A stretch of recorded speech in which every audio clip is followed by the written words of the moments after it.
கள்ளிருக்கும் தாமரையை கையணைக்கும் மான்பிரையை உள்ளிருக்கும் நாடி எங்கும் முந்தன் உயிர்தான் இனி வரும் எந்த பிறவியிலும்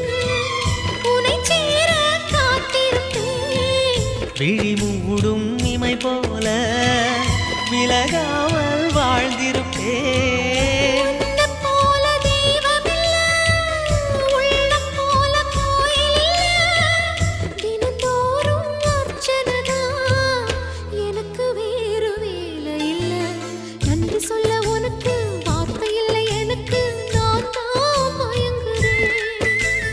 என்னுடைய மனச தந்து விட்ட பிறகும் ஏம்மா கலங்குற